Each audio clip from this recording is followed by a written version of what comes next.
The people here, they do not want us here.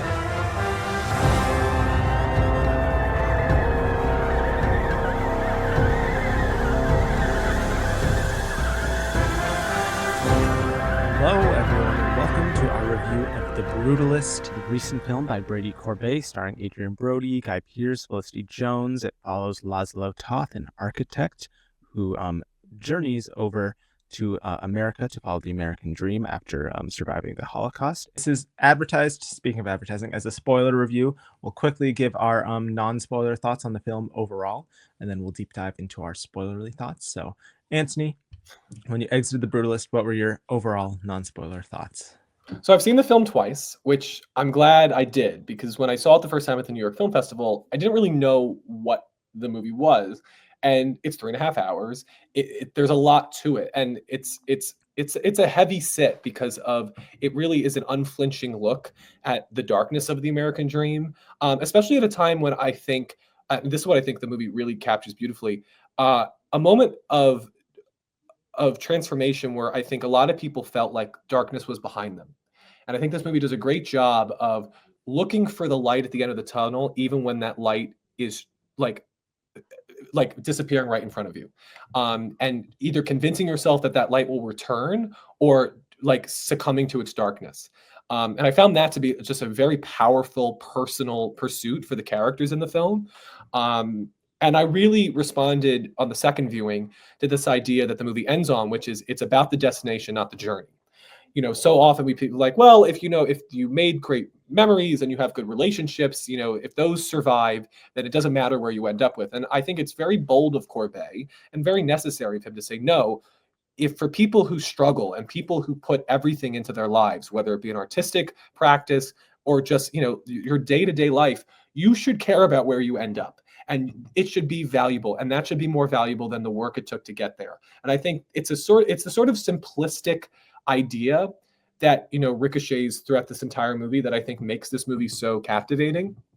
And so when you then put it on like this incredible craft, the editing, the cinematography, the score, just the encompassing, engrossing elements of this movie as you completely become immersed in this era. I mean, what I love about it is that it's an independent film that has the immersion of like great, epic films that have like quadruple the budget of this, probably even more so, quintuple, whatever it is. Just it is such a great immersive experience into this era, into these characters, into their psyches. And I think the boldness in how it depicts their emotional experiences and the complexities of it all, how unflinching it is, I just really respond to. And I think it's what makes it, I think, such a necessary and unique piece of cinema. So I'm really glad I went the second time, because I think once I was prepared for the darkness of this story, and I could see because I just don't usually respond well to nihilism. I just don't see the point of it. Of like saying that all hope is lost. I feel like now that I know what Corbet is saying with the epilogue in particular, it really redefines the entire experience for me. And so I came away thinking in the end that this is one of the great achievements of film in 2024. Interesting. I think maybe because I don't have that second viewing like you do. I only saw it once a few weeks ago. And I maybe have similar thoughts to the way you felt on first leaving it. I felt kind of similar to the Brutalist architecture itself, that the film is something I can admire for like how technically beautiful and well made it is, but I struggled to actually like connect to it on an emotional level.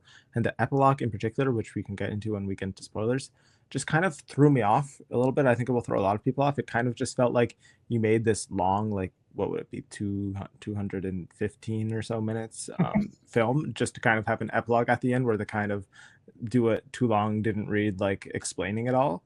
That just kind of felt off to me. There were moments in particular scenes that like I really liked, especially in the first half. I think Brody's performance is one of the best of the year. I think it's a towering achievement. It's just insane. He could run the entire gamut of emotions, and he carries the entire film on his back. But I do similar to a lot of other people, run into issues with the second half. I think the first half, I don't have many issues with it. I think the second half it starts off good, but I think it begins to fall apart a little bit. I think the metaphors become a little too literal and crude in a way that kind of I wouldn't say ruined the film, but lessened my thoughts on the film for me. I think we'll talk about one scene in particular where a metaphor becomes very literal that didn't quite work for me. I think the characters in the second half become a little more inconsistent, and I think huge parts of the characters' lives are glossed over and not even addressed. I found it quite interesting where they chose to end the characters in like the timeline of the film we're following, and then when they choose to jump forward, I find it jumps over, I think, a lot of important stuff that I think, given the way the film was built up, I think should have at least been addressed. So, and yeah, like I said, the epilogue kind of confounded me in a way. So I still admire it as a film overall in certain parts of it, like with the performances. Obviously, technically, it's well made, and I enjoyed a lot of it, especially in the first half. But it's just not this monumental masterpiece achievement that lots of people have hailed it as, for me, in my opinion. So those are our non-spoiler thoughts. Let's now get into the spoilers. Where would you like to start with spoilers, Anthony? Well, just I think maybe the epilogue is the best place, because I think that's probably our Yeah. distinction. Is I kind of see I at least feel like I understand the point of the epilogue, and I think you're still feeling lukewarm on the idea of what the epilogue represents. I think to me on the second viewing, what it really hit me with is that we've now fast forward from like the mid 1950s to 1980. Laszlo is still alive, though he's in a wheelchair. His wife, Elizabeth Felicity Jones, has died. Also, it was a little bit jarring to have Raffi Cassidy play her daughter in the final scene. Mm-hmm. That didn't work for me either. Yeah, that character. I was like, oh, okay, I see what you're doing there, though I would not have done that. Just because it's too confusing. It's a little too confusing. But I think what I respond to is that this idea of closure, and that I think a lot of films, even films about tragic events, like you look at something like Schindler's List, it ends on this moment of catharsis as you bring the survivors, the real life survivors, to the gravesite, and you have this moment of remembrance, and that the human spirit will persevere.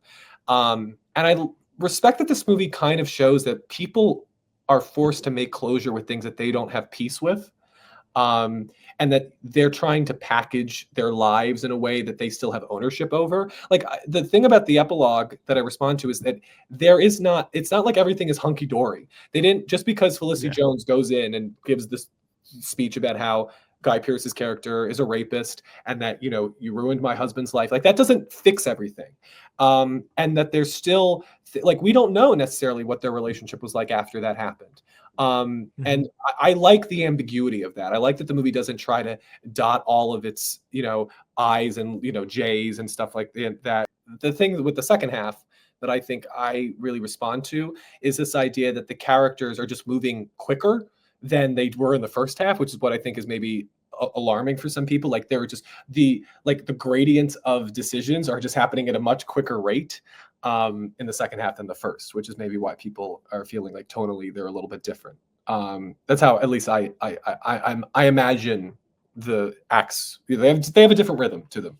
When it comes to the epilogue, I do just think it's a little too, maybe it will fix for me on a rewatch. I just do think it's a little too jarring. And I do feel like where we end that timeline that we were following in the second half is with Felicity Jones' confrontation of Guy Pearce's character, which in a way kind of felt like, I feel like Adrien Brody's character kind of deserved to have a moment reckoning with that, and it's put on her shoulders instead. And we don't really, like, we end that timeline with her confronting Guy Pearce, the three biggest characters in the film, and the main character of the film is not even involved in that. And then we flash forward to a point where Felicity Jones' character is gone. We don't know what happened with Guy Pearce's character, which I don't mind. I think that's an interesting ambiguity there. I love that he gets lost within the structure that Adrien Brody built, which I think I like that too. Metaphor for that character. Like whatever he does, he's going to be a footnote within this legacy. We don't really remember who, except if your name is on the building. We don't remember who you are. Like that's not what we preserve. That jump, I feel like there's so much story in the characters' lives that I think is important that we kind of gloss over. And it takes the Toths, who I think are reduced from immigrants trying to make their mark on America through their architecture, through their art. And it just makes them in the second half just suffering people, exhausted about being exploited and discriminated against. And then they end up forfeiting their life in America for a seemingly more ideal existence in Israel. And we don't even get to see or address that at all. And this whole film has been about the American dream and how Laszlo moves over and suffers and has to endure the falsity of the American dream. And he's able to, through Guy Pearce's character, get his wife and niece over. So much of this has been about the American dream and them trying to make it in America. And then this huge move as characters, and something that they address. Their niece wants to go back to Israel, and she ends up doing that later on in the film. And this huge move for them to finally just give up on the American dream and go back to Israel, which they end up doing. We don't get any discussion around like why they do that or when they do that or any of that stuff. It's not even really addressed besides in the epilogue it being briefly mentioned. I just feel like that's such a huge decision if the film is about the American dream to just not even really talk about besides in passing in the epilogue. What does it say about a 3.5-hour movie where your major complaint is I was missing scenes? Yeah, well, I do feel like I was. If you're gonna make such a long film, I feel like you should at least. There's something about the fact that they end on that scene. I like the scene with Felicity Jones confronting Guy Pearce's character and then him disappearing, but I just feel like so much of this film has been about Adrien Brody's character and his journey. The entire first half is him and his journey, and like all the stuff he goes through is like quite a journey. And then we just end without him being involved in the big confrontation. There's just something I find a little unsatisfying about that. Which, granted, I understand. I almost feel like I know this is like, oh, but that's the point. But like, No, I know, the whole yeah. point of his character is that his agency was always stripped away from him, that he was giving his everything to people who would not give anything in return. And so the idea that the movie ends with somebody defending him, not in his presence, like his life gets, validated, his experiences get, like get spoken of, like his perspective on what happened is spoken to that room that had always ignored him or always used him to their capacity. There's something about him not being there, yet his truth being said aloud, that I find very supportive of what the movie is ultimately trying to say. The American experience invites you to be a part of its system, but it really doesn't. You're a cog in a machine. You're not you're not the spark. I like this image of behind us, like this idea that Yeah. I think it's one of the more powerful images because it's one of the few times I feel like he's put in a place of power where the camera is low down looking up at him, and he's just not afforded that. So I think the scene with Felicity Jones, and I think on that note, I think all three performances of that main trio is just so strong. Felicity Jones plays such a remarkable woman who I think sees things more clearly than her husband. I think she's more of a realist. She takes people at their word. And I think that's why she's in such a dark place. I also think that she had to maintain hope because she was in a place that, didn't the identity of where she was, wasn't like America's branding of, oh, start a new life here. Like she had to find that within her. She wasn't, being given that by her location. So I just think when she shows up, like I think it speaks to her talent as an actor that like she can miss the first 2 hours, but when she comes in, like I don't feel like at a loss of who this character is, how she fits into this world, how she negotiates, how her interactions, her differences between Adrien Brody and Guy Pearce, I also found to be really captivating, and how she like modified her behavior depending on who she was with. And then Guy Pearce, I think, plays a very realistic person as far as like this is not like he's not a mustache twirling villain, but he's an insidious person that like shows himself at like these awful opportune moments, but it's not like he's consistently that. Like I felt like he was a person that I could imagine being in the real world, and I think that's the sort of people reminds me of Chinatown in a way, and how John Huston played that character. It's like this, or like Nurse Ratched and One Flew Over the Cuckoo's Nest. Like this is just an identifiable evil to our everyday world that supports the themes about the death of the American dream that the movie is purporting. Like he represents that wholeheartedly. I just do feel like in the second half, like I said, it becomes the metaphors, I think, become a little too literal for me. I just think a film about an artist and a capitalist, I found it much more interesting in the first half and the beginning of the second half, rather than where it just turns into such a obvious and blunt simplification of depicting the capitalist raping the artist and making the artist a victim. I just feel like that's far too literal and unnecessary, and that the film was already dealing with all of those themes and exploring that very well, that it just didn't feel necessary to me. And I think it kind of shows maybe how Corbet is a little too blunt and a little too trying to force what he is trying to say down the audience's throat rather than just letting the film speak for itself. And in the second half, there's a scene where Laszlo is in the car and he's yelling at Erzsébet about how the Americans don't want us here. I feel like that was already being expressed without it having to be directly said. And then there's a scene where he just directly says it, and it's just like I feel like in the second half, I don't want to keep repeating myself, but all of the subtlety and stuff that was going on in the third act, and the themes, and all the stuff that was going, we all felt, but was going unsaid, is just blatantly said, and I just don't think that was necessary. I don't know if it's a metaphor. I mean, it's pretty. I feel like there's no like it's explicit. It's not. That's also part of my issue. It's not even a metaphor. It's very literal. Where I don't think you needed to do that for the film to work. I mean, I think that the movie is. I feel like with the Guy Pearce character, I feel like the movie is just is unafraid of what it's actually talking about, and I think goes the extra mile that some films I think would be afraid to do. So I think that works for me.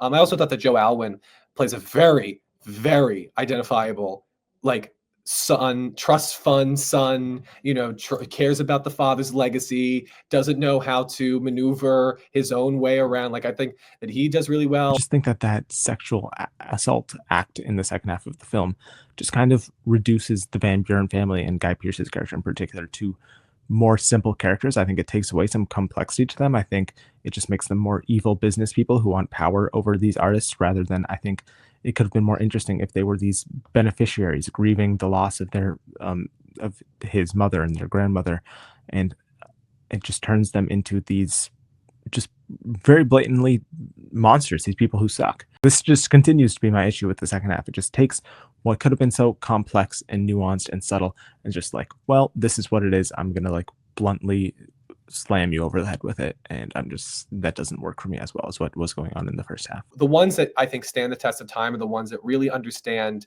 the incongruity between the person and the world around them. Like, a lot of times it's understanding why this person's life, why their dreams, why what they want to achieve isn't possible. And I think this movie takes he has such patience as a director to hold on a certain scene, to hold on an emotion, that he really lets you understand the possibility of what he can achieve. Like the fact that this man could, create, worlds in his head, this incredible architect, could build tomorrow, yet is being kept enduring the horrors of the past.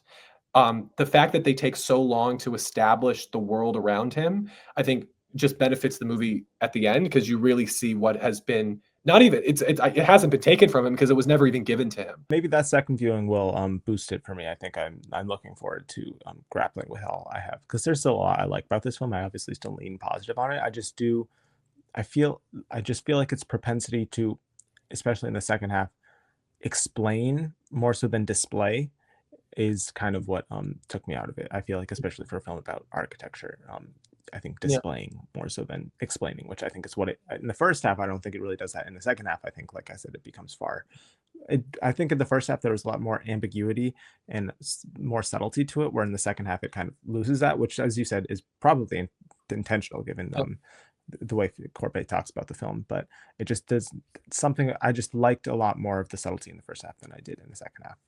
But we'll see. I think the first half also it's lighter. Adrien Brody's character is in a much worse place in the second half, and I think the movie represents that. Like, you feel that, that pain within him. So I think that's definitely part of it, and I think that's what I realized. Like, I kind of saw the balance of the movie tonally when I was able to look at it in full. So yeah, I just find this again to be just such a fascinating film about also the whole idea of like the architecture and like trying to put yourself in a space. I think it's such a beautiful representation of immigration and the American dream itself. Like, you continue to, we see this a lot with a lot of tragedies that happen in our country, where like people feel like we give everything to this country and it doesn't give us anything back. And I think this is one of the better representations of that philosophy, that ideology, that I think a lot of immigrants, a lot of people who the system is not built for, feel. And yeah, so I frankly can't believe a movie like this exists. I mean, even when you compare this to something like Tar, other intellectual independent films, again, for a movie to have to make a modern tragedy, like I said this about Oppenheimer, like I really respect that. Like, we still have tragedies, we still have stories that like are not wanting to entertain us. Yet I still find, like, I still think the fact that any movie that's able to be 3.5 hours and people make it to the end it's got something that's entertaining about it. It's got something that's engaging. So the pacing is not my issue with the film at all. I actually think it's incredibly paced. Like I was never like thinking it like, what am I gonna have for dinner, or like what do I need to get at the grocery store, which happens with some films that are not incredibly paced. I think this is very well paced.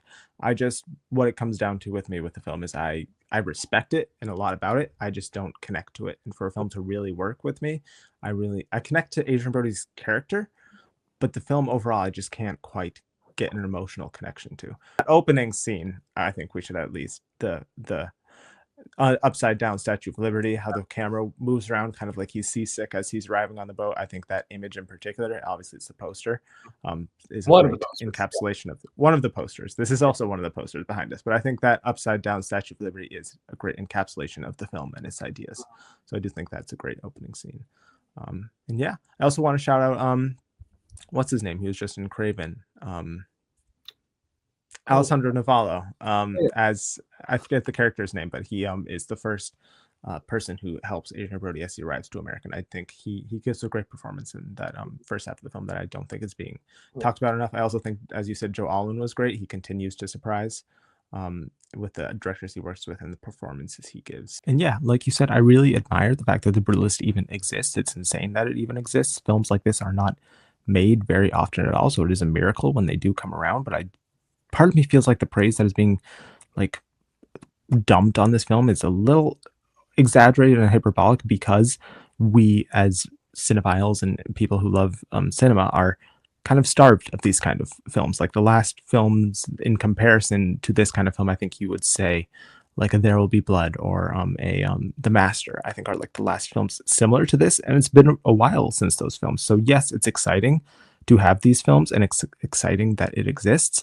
But there are issues with the film that I think are being overlooked because of how excited people are that the film exists. So yeah, I think those are our thoughts on The Brutalist. It's too long a film to dive into it completely, at least for the time we have. I think we did a pretty good job in 23 minutes. we covered a good amount, I think. So yeah, comment your spoiler thoughts on the film down below. If you are doing spoilers, maybe tag them a little bit so people who haven't seen the film and are just here for our non-spoiler thoughts at the start don't bump into them. But yeah, this is a divisive film in some ways. So as you can see in our review here, different opinions from everyone, which a film that sparks discussion is always a worthy film. So thank you all for watching. Comment your thoughts, like, subscribe, all that fun stuff, and we'll see you in the next one. Bye, everyone.